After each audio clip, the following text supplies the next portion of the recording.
저희가 골로새서를 공부하고 있는데 이제 거의 마지막 세션에 다가가고 있습니다. 오늘 마치고 아마 다음 주에는 골로새서를 마감하지 아니할까 저는 그렇게 생각합니다. 긴 여정이었습니다. 몇 개월 동안 저희들이 이 사도 바울이 쓴 이 편지를 집중적으로 공부하면서 묵상하면서 정말 사도 바울은 예수 그리스도 중심적이었다. 그런 결론을 다시 한번 내리게 됩니다. 그래서 저희들이 1장과 2장에는 사도 바울이 예수 그리스도의 우월성, Supremacy of Christ를 드러내면서 그 관점에서 정말 그리스도 안에서 충족한 삶을 살 수 있다. 그리스도 안에서 부족함이 없다는 거예요. Sufficiency in Christ, Total Absolute Sufficiency in Christ 하면서 사도 바울이 우리에게 계속 반복해서 강조하는 것이 그리스도와의 연합된 그 상태에서 모든 해결책을 우리가 찾을 수 있다는 것이죠. 그래서 지난주에 3장 1절부터 17절에는 우리의 크리스천 삶에 있어서 sanctification, 성화, 더욱더 그리스도를 닮아가는 그 과정에 있어서도 이 sanctification의 비결이 무엇이냐 할 때 다른 것이 아닙니다. 율법으로 하는 것도 아니고 무슨 어떤 초자연적인 신비로운 체험으로도 아니고 무슨 어떠한 규칙과 어떤 전례도 아니고 어떠한 신령한 크리스천 처치 프로그램도 아니고 오로지 그리스도와의 연합에서 이게 이루어질 수 있다는 것입니다. 그래서 사도 바울이 비유적인 어떤 은유적인 말씀을 하셨는데 그 메타포리 무엇이냐면 옷을 벗는 것과 새로운 옷을 입는 것입니다. 아니 우리가 예수 그리스도와 연합됐다면 자동적으로 sanctification이 이루어지지 아니할까 그렇게 생각하는 사람들 많아요. 내가 그리스도와 연합됐다는 것은 그리스도의 십자가에 내가 못 박혔고 그리스도의 부활을 힘입어서 내가 영적으로 부활되어 있다. 이렇게 말은 하는데 실제로 우리가 변하지 않을 때가 많습니다. 왜 그러냐? 우리의 정체성, 우리의 sense of identity와 우리의 입장, 우리의 position은 정말 예수 그리스도와의 그 못 박혀져 있는 그 상태예요. 그런데 그 상태, 그 리얼리티에 맞춰서 우리가 살지 아니하면 엉뚱한 삶을 살 수 있다는 거예요. 미혹된 삶을 살 수 있다는 거예요. 하나님께서 너는 나의 자녀다. 너는 내 아들과 연합됐다. 너는 내 아들의 아내다. 하고 접붙여 줬어요. 그런데도 내가 아내같이 행동을 안 하고 창녀같이 다른 남자를 통해서 세상을 향해서 가면 어떻게 되겠냐는 거죠. 그렇죠? 그러니까 나에게 주어진 그 영적 상태에 맞추어서 내가 행동을 해야 되는 거예요. 이게 얼마나 중요한지 모르겠습니다. 많은 사람들이 이걸 몰라요. 어떤 이들은 그냥 내 그리스도와 못 박혀 죽었으니까 잘 됐겠지 자동적으로. 그런데 실제 리얼리티는 그렇지 않아. 또 어떤 사람들이 이 상태를 인정하지 않고 그냥 율법적으로 뭐 해갖고 잘해보려고 하는데 안 돼. 그게 아니라는 거죠. 우리가 연합되어 있기 때문에 연합된 삶을 우리가 살아나갈 수 있다는 거예요. 우리의 동기에서부터 우리의 행동, 우리 말하는 것, 우리의 대인관계 모든 것이 그리스도와 연합된 그 상태에서 이게 이루어진다는 거예요. 그래서 우리가 깊이 그 상태의 그 condition of being united with Christ가 무엇인지 깊이 묵상을 해봐야 돼요. 저는 몇 년 동안 이걸 묵상을 해봤어요. 저는 처음에 이게 철학적인 개념인 줄 알았어요. 그냥 한 심발릭한 개념인 줄 알았어요. 그게 아니더라고요. 이 신비, 이것이 바로 비결이다. 내가 이걸 철저하게 아는 한 내가 그렇게 행할 수밖에 없다는 것이 브레인워싱 되고 리프로그램이 된다는 것입니다. 우리가 왜 리프로그램이 되지 않는 줄 알아요? 그게 뭔지 모르기 때문에. 그리스도를 닮아간다 하는 것이 무슨 어떤 율법적으로 내가 그쪽으로 초행하는 것을 생각하는데 그게 아니라는 거죠. 그 그림이 무엇이냐, 그리스도와 연합된 상태 그 그림이 무엇이냐에 대해서 클리어한 이미지가 있으면요 그 이미지에 맞춰서 우리가 삶이 변화된다는 것입니다. 그러면 사도 바울이 몇 가지 이것을 체크하는, 이 상태를 체크해 줄 수 있는 프린시플을 말을 하시는데, 첫째로는 peace of Christ. 그리스도 안에 평강이 우리의 마음을 다스려야 돼요. 이게 하나의 기본적인 사인입니다. 그 다음에 하나님의 말씀으로 풍부하게 채워져 있으면서 찬양하는 삶. 찬양이 흘러 넘쳐야 돼요. 네. 여러 다양한 찬양이 흘러 넘치는 그런 삶. 그리고 감사하는 마음. 이것도 하나의 사인입니다. 근데 가장 기본적인 사인은 17절에 이렇게 말씀하십니다. And whatever you do, whether in word or deed, do it all in the name of the Lord Jesus, giving thanks to God the Father through Him. Whatever you do, whether in word or deed, do it all in the name of the Lord Jesus. 주 예수 그리스도의 이름으로 이 모든 것을 행하라는 거죠. 그래서 우리가 예수 그리스도 중심적으로 우리의 인생을 되돌아볼 때, 그리고 주변에 있는 어떤 환경을 검토할 때, 그리고 특별히 대인관계에 있어서 어떻게 이것을 적용하는가 생각할 때, 그 다음에 교훈의 말씀이 적합한 말씀이 된다고 생각합니다. 한번 오늘 저희들에게 주어진 텍스트를 보도록 하겠습니다. 3장 17절에서부터 25절까지 읽겠습니다. 17절은 지난주에 다루었지만, 지난주의 컨클루션이지만 오늘의 하나의 서론이라고 우리가 생각할 수가 있어요. 함께 읽겠습니다. 또 무엇을 하든지 말에나 일에나 다 주 예수의 이름으로 하고 그를 힘입어 하나님 아버지께 감사하라. 아내들아 남편에게 복종하라. 이는 주 안에서 마땅하니라. 남편들아 아내를 사랑하며 괴롭게 하지 말라. 자녀들아 모든 일에 부모에게 순종하라. 이는 주 안에서 기쁘게 하는 것이니라. 아비들아 너희 자녀를 노엽게 하지 말지니 낙심할까 함이라. 종들아 모든 일에 육신의 상전들에게 순종하되 사람을 기쁘게 하는 자와 같이 눈가람만 하지 말고 오직 주를 두려워하여 성실한 마음으로 하라. 무슨 일을 하든지 마음을 다하여 주께 하듯 하고 사람에게 하듯 하지 말라.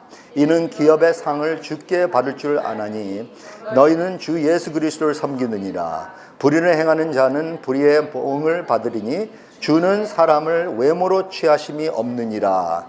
상전들아 의와 공평을 종들에게 베풀지니 너희에게도 하늘의 상전이 계심을 알지어다. 4장 1절까지의 말씀입니다. 여러분, 이 텍스트를 읽을 때, 그리고 비슷한 또 에베소서 5장과 6장에 나오는 이 텍스트를 읽을 때, 이 관계 있잖아요. 남편과 아내 관계, 부모와 자녀 관계, 그리고 상전과 종의 관계. 예. 어떻게, 여러분 기분이 어떠세요? 이런 말을 들을 때. 특별히 여성들은 어떠실까요? 아무 문제 없으신 분들 손 들어보세요. 물론이죠. 남성에게, 남편에게 그냥 무조건 복종해야죠. 사도 바울이 그런 식으로 나오는데, 계속 반복해서 그런 식으로 표현을 하는데 어떠세요, 솔직히? 오늘 이 노예 제도는 없잖아요. 그렇지만 이 텍스트를 가지고 우리가 employer, employee 이런 제도는 있잖아요. 스트럭처는 있죠. 그런데 어떠세요, 기분이? 여러분들 보스가 시키는 대로 그냥 무조건 섬기고 그대로 복종하라. 그리고 또 자녀들의 입장으로서는 또 부모님의 말에 그냥 무조건 순복해야 됩니다. 여기 이슈가 무엇입니까? 주제가 무엇이에요? What is the main issue? What is the main theme here? Submission 아닙니까? 예? 권위에게 복종하는 걸 아닙니까? 예. 종속에 관한 거예요. 종속. 어느 누가 남이 나를 종속해 하거나 말씀을 통해서 나를 종속해 하거나 하는 걸 좋아하는 사람들이 어디 있습니까? 특별히 오늘 이 시대에. 저는 미국에서 자랐는데 미국에서 제일 싫어하는 것이 이러한 단어들, subordination, authority. 왜냐하면 미국이라는 나라 자체가 거기서 벗어나면서 독립을 선포했고 해방을 선포해갖고 국가가 세워졌잖아요. We don't like kings. We don't like monarchy. We don't like even governing authorities telling us what to do. 그렇잖아요. 그리고 또 실제로 이런 텍스트를 가지고 많이 이렇게 악용한 자들이 있어요. 그래서 미국에도 남북 전쟁 이전에 이렇게 슬레이브 홀더들이 이 말씀을 가지고 인용을 했습니다. Totally abused the text by saying to the slaves, look at this. You must, abide by and submit to us, your master. 성경에 그렇게 나오지 않냐. 또 남성 위주로 생각하는 시대에는 남자들이, 특별히 남편들이 아내를 컨트롤하기 위해서 이런 텍스트 가지고 이거 보라, 순종하라 그러잖아요.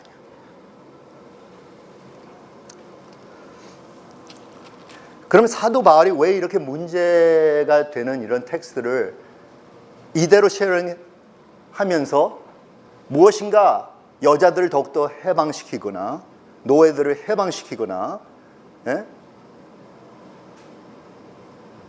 하는 그러한 랭귀지는 전혀 언급하지 않았을까?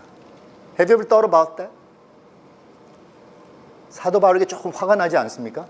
그 한마디만 했어도, 요거 표현에 있어서 이렇게만 달리했어도 막 혁명을 일으킬 수가 있는데 말이죠. 해방 운동을 일으킬 수가 있는데. 근데 그렇지 않잖아요, 사도 바울이. 되레 순복하라. 어떤 종속론적인 개념을 강조하는 거예요.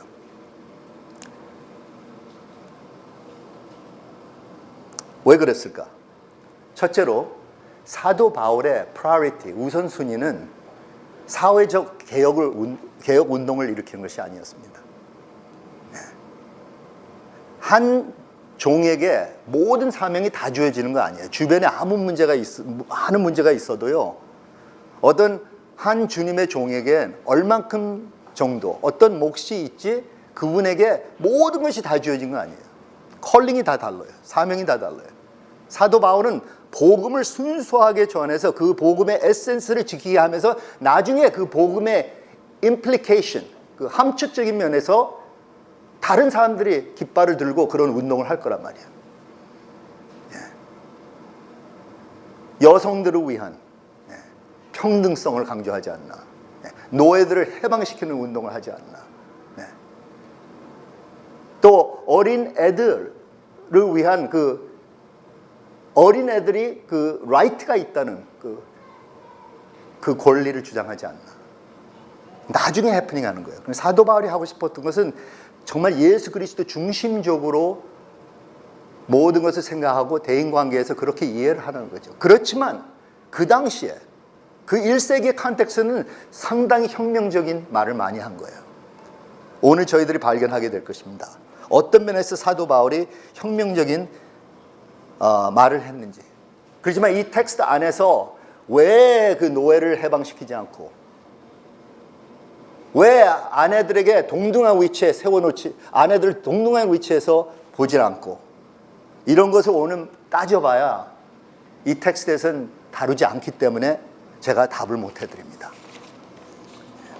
근데 한 가지 여러분 어슈얼 할 수 있는 것은, 저는 노예라는 제도가 있을 수가 없다고 생각하는 사람이고, 그렇죠? 모든 사람들이 평등하다고 저는 생각하고, 남자, 여자, 그 젠더 이슈에 있어서도 저는 평등성을 강조하는 사람이에요. 저는 다른 어떠한 얼테리어 모티브가 없습니다. 이걸 가르칠 때. 그렇지만 제가 말씀을 가르칠 때 이 말씀의 이 컨텍스트 안에서 성실하게 가르쳐야지, 요거를 내 그냥 어떤 선입견을 가지고 이렇게 조작할 수는 없다는 거죠. 이해하시겠죠? 그래서 미리 제가 드려야 될 할 말에 대해서 조금 퀄리피케이션 말을 드리는 것입니다. 우리가 이 텍스트를 제대로 이해를 하려면 이 비슷한 텍스트, 패럴렐 텍스트를 에베소서에서 한번 찾아보시기 바랍니다.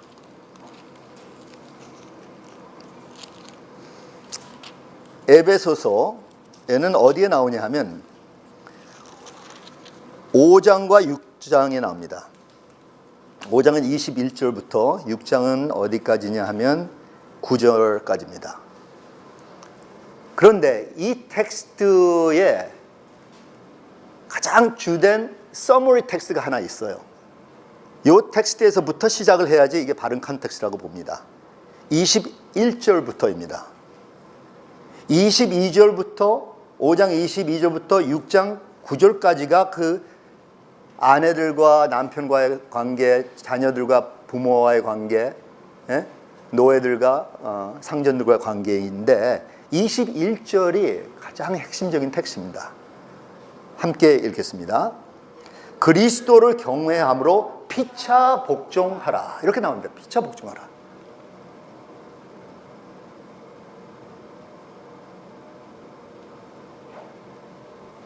이거는 어떤 상호 관계에 있어서 누구에게 복종을 요구하는 것이 아니라 두 사이드가 다 복종할 각오를 하고 하라는 거예요.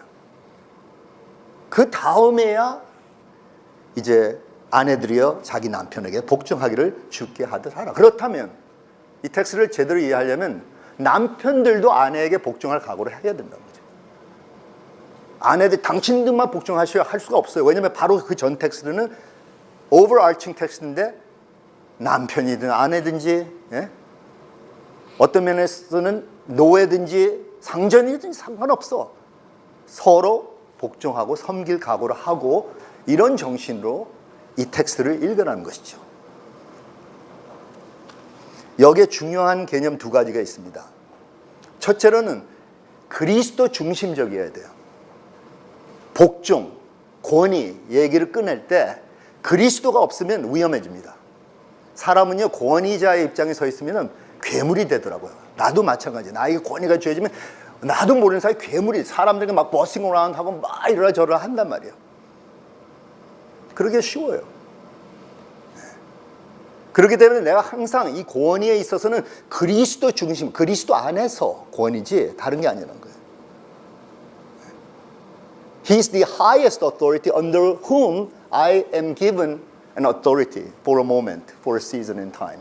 이렇게 생각해야 된다는 거죠. 그리스도 안에서, 그리스도 중심적으로 우리가 생각을 해야 된다는 것입니다. 그리고 둘째로는 이 서브미션 자체가 필요하죠. 우리가 어떤 사회적인 구조 안에서 우리가 서바이브 하기 위해서는 무엇인가 이루어지기 위해서는 사람들이 그냥 둘이서 그 파트너십 할 때는 아무 문제가 없을 수가 있지만 조금 공동체가 되게 되면 어토리티가 있어요. 어토리티가 저에게 주어졌기 때문에 제가 말씀을 전하지 여러분들이 말씀을 전하십니까? 저나 제이미 목사가 우리에게 어토리티가 있잖아요. 목사 안수도 받고 또 신학도 공부를 했고 하니까 우리에게 말씀을 전할 수 있는 그 권위가 주어진 거예요. 그렇죠? 어토리티를 주시니까. 또 무엇인가 우리가 뭐 행정적으로 할 때 뭐 에스더 사무가 이런 행정적인 것을 가지고 이렇게 하자 그러면 저도 거기에 순복합니다.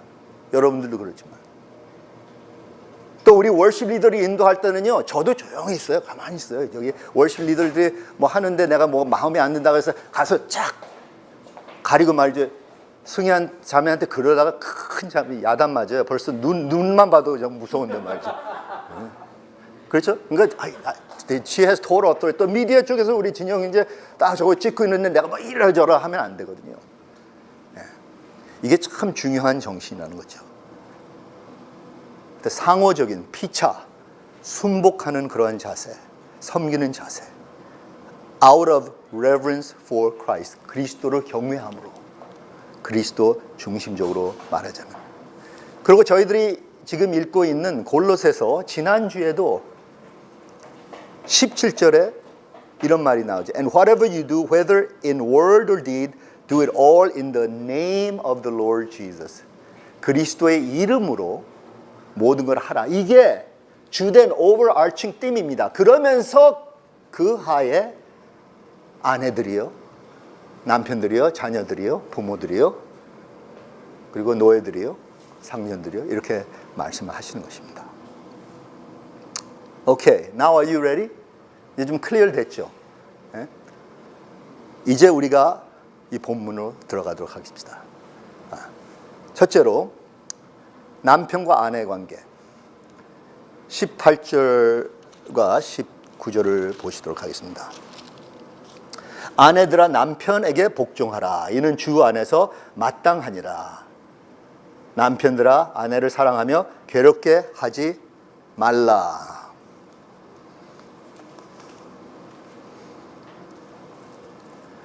왜 아내들에게 먼저 사도 바울이 이런 교훈의 말씀을 하실까? 남편들에게 먼저 이러라 저러라 하지 않고 아내들에게 먼저, 그냥 자녀들에게 먼저, 그 다음엔 노예들에게, 종들에게 먼저. 왜 권위 하에 있는 사람들에게 먼저 이 말씀을 하실까? 왜일까요? 생각을 해보세요.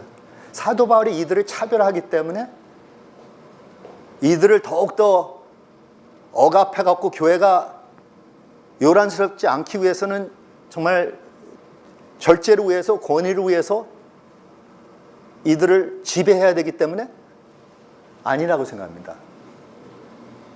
되레요, 우리가 성서적인 오류를 보면 예수님도 그렇고 사도 바울도 그렇고 무엇인가 더욱더 유리한 입장에 서 있는 사람들에게 어드레스 할 때가 많아요.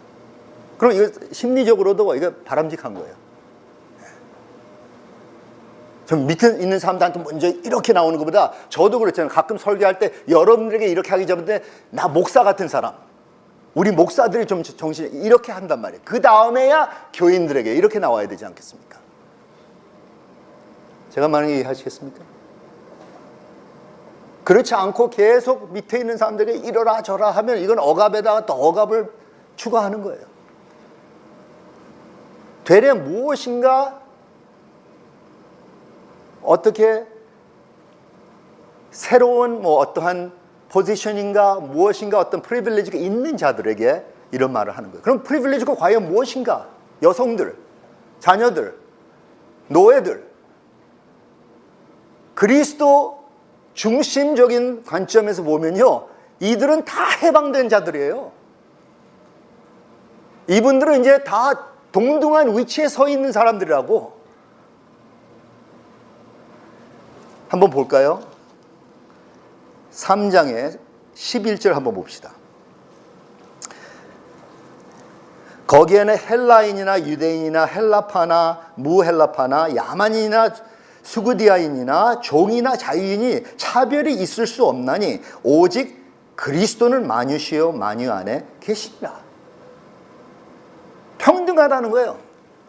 영적 위치는 평등하다는 거예요. 주님 안에 하나가 됐거든요. 그리고 대표적인 성경 말씀은 갈라디아서 3장입니다. 3장 28절에 이런 말이 나옵니다.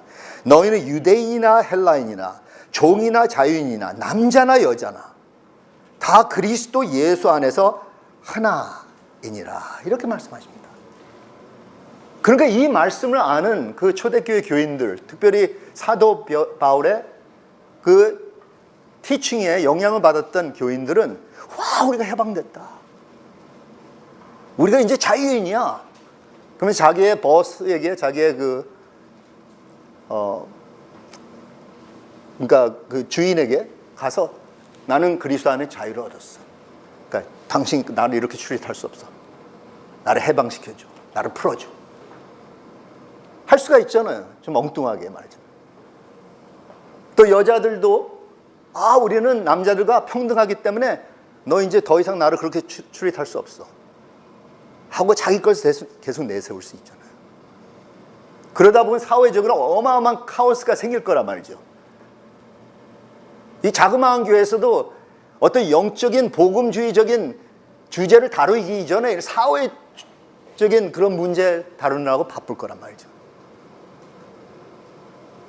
그러면서 동시에 죽어가는 영혼들을 점점 더 주변에 많아지고 말이죠. 그래서 이 컨텍스트를 우리가 볼 때요, 다시 한번 돌아가서 보겠습니다. 골로새서 4장 18절. 먼저 사도 바울이 다룬 것이 아내들아, 너희들이 그리스도 안에 참 자유가 있다. 너희들은 남자들과 보다 열등한 게 전혀 없다. 하나님이 너희들을 평등하게 만들어 주셨다. 그리고 또 어떤 면에서 조금 더 애매해서 여자들이 남자들보다 더 잘난 게 많다. 그 컨텍스트 안에서 그러나 남편에게 복종하라. 이는 주 안에서 마땅하니라. 왜냐하면 주 안에서 마땅하다는 것은 이거는 어떤 시대를 초월해서 영원한 어떤 개념을 말한다고 생각 안 해요. 이거는 시대적인 그 컨텍스트 안에서 이게 마땅한 거예요. 당연한 거예요. Everybody's gonna expect that to happen. 그렇지만 너희들이 지나치게 남편을 공애하지 않고 경외하지 않고 남편을 무시하거나 남편에게 대한 어떤 반항적으로 나오거나 그럼 세상 사람들이 뭐라고 하겠냐는 거죠.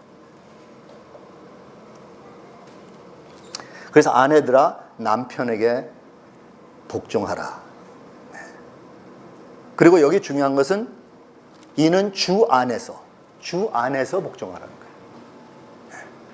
복종할 수밖에 없는 입장이기 때문에 굴복하여 복종하는 것이 아니라 너희 정말 해방을 선포하려면 할 수가 있어. 그렇지만 그리스도에게 복종하듯이 너희 남편에게 복종할 수 있겠느냐, 이 질문을 하는 거죠. 그러면서 항상 이것에 대한 reciprocal, 그러니까 여자들에게 프레셔를 주는 것이 아니라 항상 남자들에게, 남편들에게 교훈을 하십니다. 에베소서도 마찬가지예요. 남편들의 obligation은 무엇일까? 남편들아 아내를 사랑하며 괴롭게 하지 말라. 이게 뭐 단순한 말인 것 같죠? 사랑하라 할 때 남편이 당연히 뭐 말로는 사랑한다. 근데 그 당시에는 말로 사랑한다는 것도 말이 안 됐어요. 왜냐?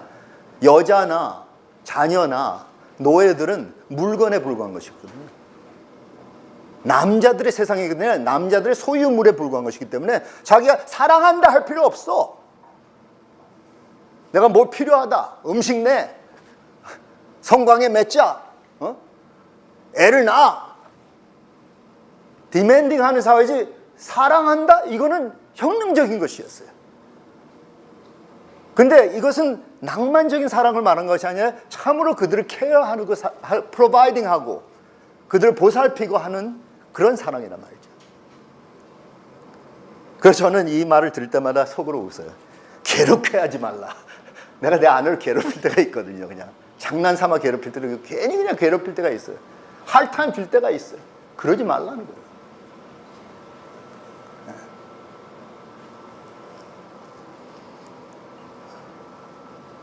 Do not be harsh with them. 남자들이 그 레버리지가 있잖아요. 우리가 힘이 더 세잖아요.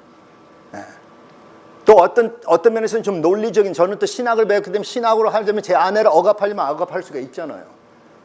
그리고 제 아내는 제 밑에서 제자 훈련을 받고 티칭을 받았기 때문에 내가 영적 오토리티에서 누르려면 누를 수 있잖아요.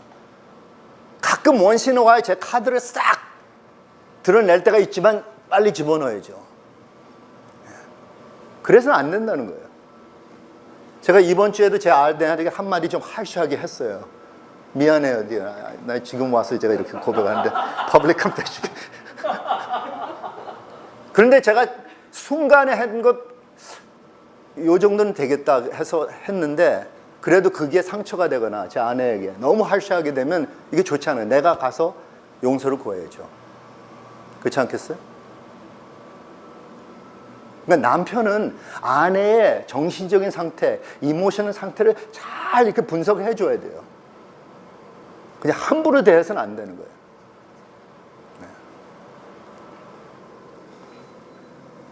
제가 뭐 제대로 하고 있다 그래서 제가 이 설교를 하는 건 아니고요. 그래도 무척 노력하려고 하는 사람 중에 한 사람이에요. 제 아내가 바로 있기 때문에 제가 감히 뭐 어긋나는 말을 할 수 없잖아요. 제가 아니면 아닌 걸 내가 또 하는 것 같이 폼낼 수도 없잖아요. 근데 이런 말씀이 저에게는 많이 다가와갖고 제가 10년, 20년 동안 이 말씀을 계속 묵상해 봤어요. 남자 입장으로서는 아내들이여 남편에게 순박하 이렇게 나오는 순간 남편은 권위가 떨어지는 거예요. 캐릭터이 떨어지는 거예요. 그거밖에 안 된 남편밖에 안 돼요. 그래서는 안 된다는 거죠. 아내를 자기를 존경하게 만들어야 되는 거예요. 할 수 있는 길은 그리스도같이 아내를 위해서 사랑하고 희생하고 감싸주고 아끼고 좀 harsh하게 대하지 않고 그런 정신적인 이모셔널 상태를 잘 분석해서 센시티브하게 다스려야 된다는 거죠. 이 정도로 해도 될까요? 넘어갈까요? 네? 뭐 여기서 질문을 제가 받아야 할까? 나중에 우리가 스터디 할 때, 구체적으로 스터디 할 때 질문을 받읍시다. 그런데 이 정도로 하면 충분할 것 같습니다. 네. 그 다음 관계를 우리가 보도록 하겠습니다. 부모와 자녀 간의 관계. 20절부터 21절까지. 자녀들아 모든 일에 부모에게 순종하라. 이는 주 안에서 기쁘게 하는 것이니라. 아비들아 너의 자녀를 노엽게 하지 말지니 낙심할까 함이라. 생각해 보세요.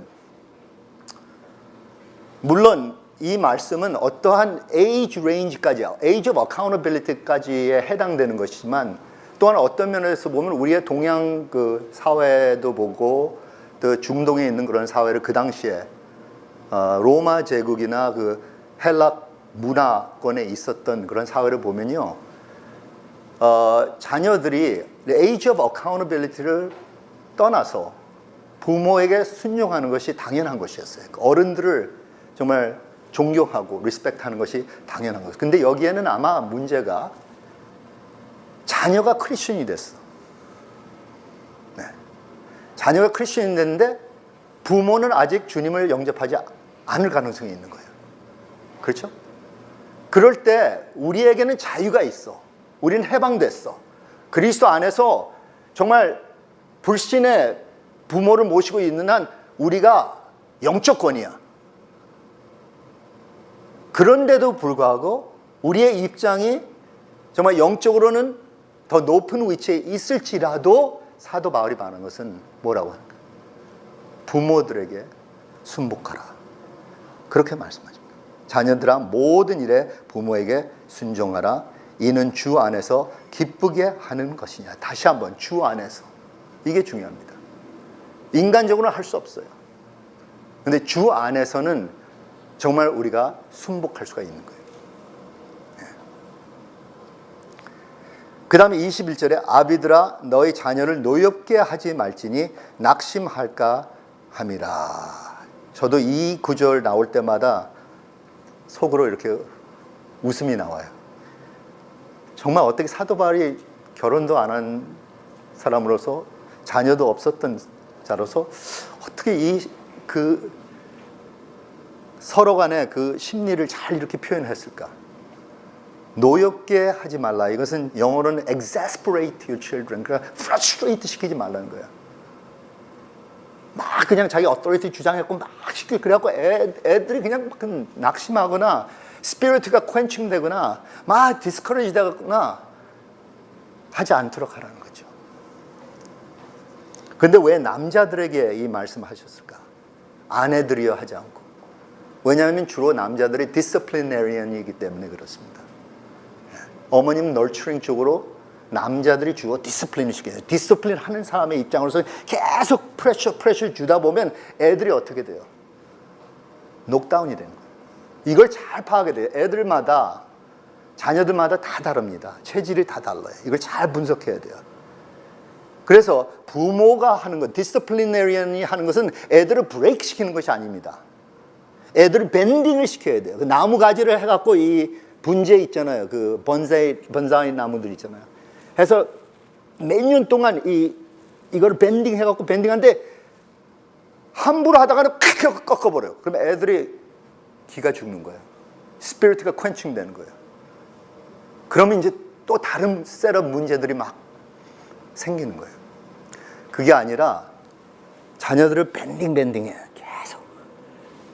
그래서 with time 자녀가 conforming 되도록 하는 거예요. bending, not breaking. That is what is needed. 그렇지만 자녀들을 노엽게 계속 하다 보면 얘네들을 breaking 하는 거예요.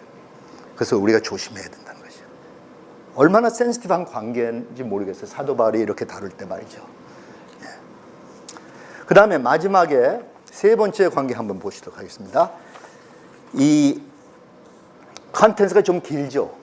예. 이게 바로 에베소서에 나오는 이 교훈과 이 골로새에서 나오는 교훈의 차이예요. 여기는 종과 상전들과의 관계에 대해서 상당히 길게 나와요. 에베소서에는 아내와 남편 간의 관계에 있어서 내용이 더 길어요. 그러니까 컨텍스트가 다르기 때문에 이렇게 합니다. 한번 봅시다. 22절부터 25절. 종들아 모든 일에 육신의 상전들에게 순종하되 사람을 기쁘게 하는 자와 같이 눈가림만 하지 말고 오직 주를 두려워하여 성실한 마음으로 하라. 무슨 일을 하든지 마음을 다하여 주께 하듯 하고 사람에게 하듯 하지 말라. 이는 기업의 상을 주께 받을 줄 아나니 너희는 주 그리스도를 섬기느니라. 불의를 행하는 자는 불의의 보응을 받으리니 주는 사람을 외모로 취하심이 없느니라. 상전들아 의와 공평을 종들에게 베풀지니 너희에게도 하늘의 상전이 계심을 알지어다. 아멘. 아멘. 여기도 다시 한번 정말 주님을 섬기듯이 하라. 그러니까 주님 중심적이에요. 그러니까 주님이 빠지면 이게 이루어질 수가 없어요. 왜냐하면 주님은 하나의 그 심판자 또는 그 judge or referee라고 생각하면 돼요. 네. 우리가 이번에 올림픽 볼 때 항상 거기에서 뭐 이렇게 복싱이나 어떤 시합을 보면 거기서 레퍼리가 있잖아요. 그렇죠? 이러라 저러라. 그 레퍼리 없이는 막 이러갖고서 이게 완전히 카오스가 되는 거예요. 그렇지만 레퍼리가 있기 때문에 거기서 중간에서 딱 잘 스탑 하고 갈라놓고 말이죠. 또 같이 붙도록 하고 레퍼리가 필요한 거예요. 부부 생활에서도 레퍼리가 필요한 거예요. 부모와 자녀 관계에서도 어떤 때는 막 전쟁 같아요. 레퍼리가 필요한 거예요. 종과 상전의 관계는 특별히 더욱나 레퍼리가 필요한 거예요. 그 레퍼리가 예수 그리스도란 말이죠. 그러니까 우리가 보는 관점이요, 그리스도가 중간에 계시고 그분이 이 상황을 지켜보실 때에 아내와 남편의 관계와 부모와 자녀의 관계와 종과 상전의 관계, 이게 달라질 수밖에 없다는 거예요. 그런데 주님을 전혀 의식 안 하니까 그냥 막 싸움이 벌어지고 갈팡질팡하면서 카오스 속에 빠지게 되는 거예요. 사도 바울이 말하는 건 바로 그거예요. 주님 안에서, 주님 중심적으로, 주님 위해서 하듯이 너희들 할 수 있겠냐고. 남들을 위해서 못하면 내가 그 상대자의 입장에 서 있다고 생각하면 나를 위해서 해줄 수가 있겠냐고. 그 말씀하시는 거예요. 그렇게 항의하시는 거예요, 주님께.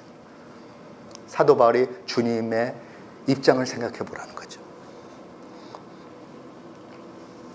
그래서 어떤 워크 에틱스를 가져야 되냐. 22절, 주를 두려워하여 성실한 마음으로 하라. 23절, 마음을 다하여 주께 하듯 하고. 그리고 24절은 너희는 주 그리스도를 섬기리라. 네. 한마디로 말하자면 우리가 우리의 보스를 위해서 일을 할 때, 네. 우리의 authority figure를 위해서 일을 할 때, 또 저희 교회에서는 막 이런 걸 강조는 안 하지만 또 목사님, 어떤 영적 지도자를 생각할 때 여러분들이 섬긴다 하면 사람을 보면서 그 눈치 보면서 하지 말고 그리스도를 보십시오. 이 가운데 그리스도를 섬기듯이 하면 저는 너무 감사하겠어요. 저는 뭐 그 대우 받으려고 여러분들한테 저 미니스트리 하는 사람은 아니지만 여러분들이 예수님을 위해서 하는 그 컨셔스너스 생기면 저는 너무 기쁠 것 같아요. 제가 대우받기 위해서 이 말을 한 게 전혀 아닙니다. 저는 여러분들이 예수님의 상급을 많이 받기 위해서 이 말씀을 해드리고 싶어요. 남들을 위해서 하지 마세요. 눈치 보면서 하지 마세요. 페이첵 바라보면서 하지 마세요. 승진되기 위해서, 출세하기 위해서 하지 마세요. 그거는 very inferior한 모티브예요. 세상 사람들 다 그래요. 그러나 그리스도인들은 무엇을 하든지, 교회 일을 하든지 세상 일을 하든지, 특별히 세상 일을 할 때 주님 위해서 하세요. 이제 보세요. 이러한 말씀을 하시는데 사도 바울이 여기 혹시 악조건적인 이슈가 생길 때, 남편이 좀 부족해, 정말 좀 못됐어, 정말 나무랄 게 한두 가지가 아니야,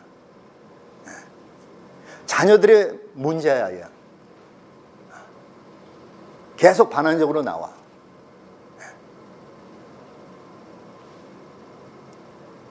뭐 보스가 정말 너무나 심하게 여러분을 대해 페어하지 않아. 어디에 서 있는지, 어떤 입장에서 내가 불이익한 일을 겪든지 사도 바울은 한번 다시 생각해 보라. 그래도 주님 위해서 하듯이 여러분이 할 수 있느냐 한번 생각해 보라는 거예요. 그렇지만 사도 바울은 항상 그 상반적인 입장에 또 바로 저쪽에 서 있는 사람에게도 권면합니다. 그러면 상전들에게 뭐라고 말씀하시나 보시나. 1장 1절에 보면 4장 1절 상전들아 의와 공평을 종들에게 베풀지니 너희에게도 하늘의 상전이 계심을 알지어다. 상전들아, 하늘의 상전인 예수 그리스도가 너를 볼 거다. 일일이 보고 너에게 어카운트 하기 때문에 너희들이 함부로 하다가는 심판날에 큰 형벌을 받게 된다. 그걸 의식을 해야 되는 거예요.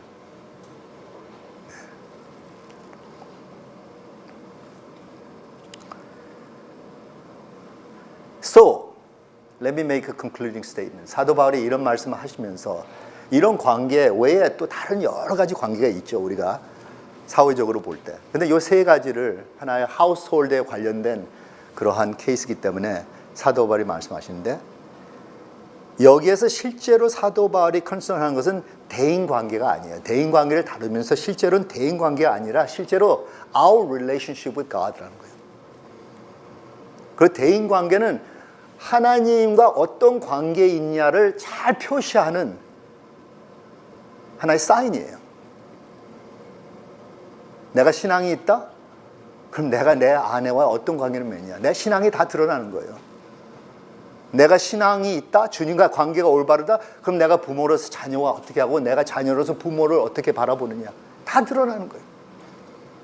내가 참 신앙인이다? 예수님 사랑한다? 예수님과 관계가 좋다? 그런데 왜 내가 일터에서는 이 모양이냐 말이야.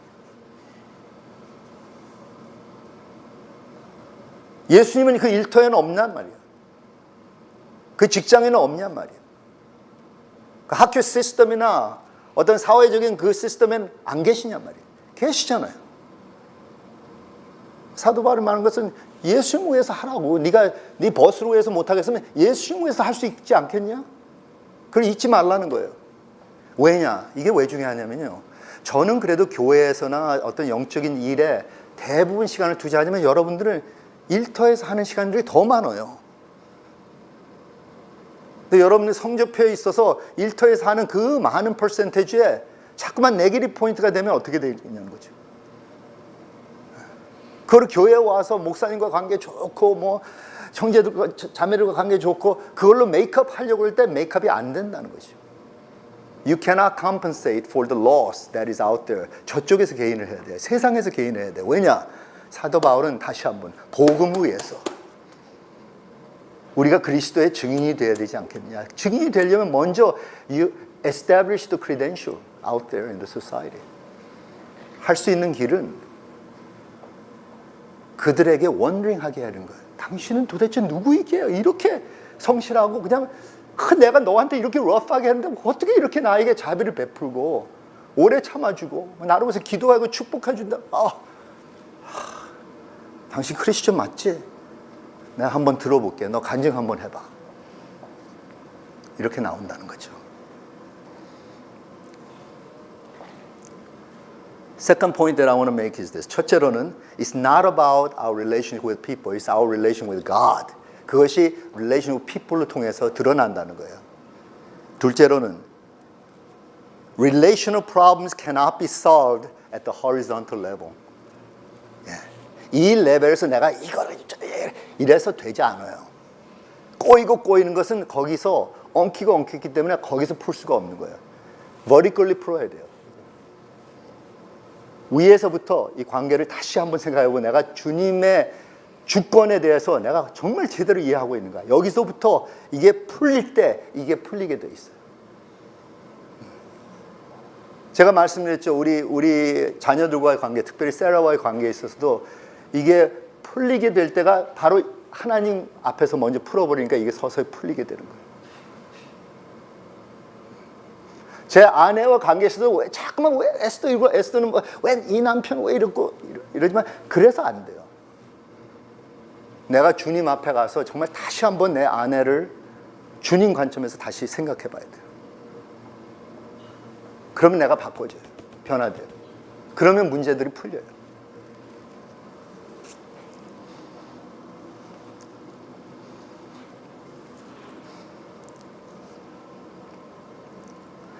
그리고 마지막으로 사도 바울이 이 컨텍스트에 있어서는 프레젠트 이슈들을 다루는 데 있어서 궁극적인 해결책을 말씀하시는 거지 어떤 universal problem about liberating the slaves or women's equality or children's right를 위한 이거를 주장하는 건 아닙니다. 그렇다고 해서 사도 바울이 거기에 관심이 없느냐는 아니에요.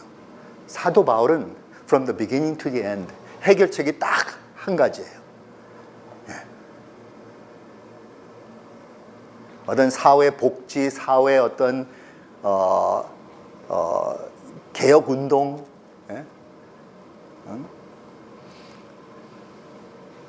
인권 운동 이게 아니고요. 사도 바울은 오직 예수 그리스도. 제가 보기에는 사회적인 큰 문제도 결국은 예수 그리스도를 제대로 이해하고 예수 그리스도의 정신을 이어받아서 제대로 그걸 가지고 실천해 나갈 때 사회적인 큰 문제들도 해결되고 우리의 통일 문제도 해결이 되고 이슬람 복음 문제도 해결이 되고요. 문제는 다 정말 그리스도 중심적으로밖에 해결이 안 된다는 거죠. 사도는 여기서 자그마한 대인 관계를 다루지만 이것이 세계적인 어떠한 이슈들도 솔루션을 가져다 줄 수 있다고 충분히 확신하는 바입니다.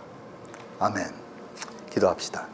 하나님 아버지 감사합니다. 오늘 이 세 관계들을 저희들이 한번 생각해보고 검토할 수 있는 시간을 가졌습니다. 주님, 저희들이 이 세 관계 중에 여러 면에 있어서 우리와 관련된다고 믿습니다. 주님, 저희들이 말씀을 다시 깊이 생각하고 묵상하고 또 말씀에 부닥치면서 우리가 반성하고 회개하고 정말 예수님 중심적으로 관계를 볼 수 있는 저희 모두가 되게 하여 주셔서 이 진리의 말씀으로 저희들이 자유케 될 수 있도록 주님 역사하여 주시옵소서. 주님, 저희들의 인간적인 생각으로 그 접근하는 그 사람과 1대1로 해결하려고 할 때 안 될 때가 많습니다. 그러나 그때 우리가 눈을 들어 우러러 위로 바라보고 주님을 바라볼 때 주님께서 저희들에게 이 문제들을 어떻게 해결해야 되는지 구체적으로 알려주시고 도와주신 줄 믿습니다. 주님 중심적으로 해결책을 찾을 수 있도록 주님 역사하여 주시옵소서. 감사드리며 예수님의 이름으로 기도합니다. 아멘.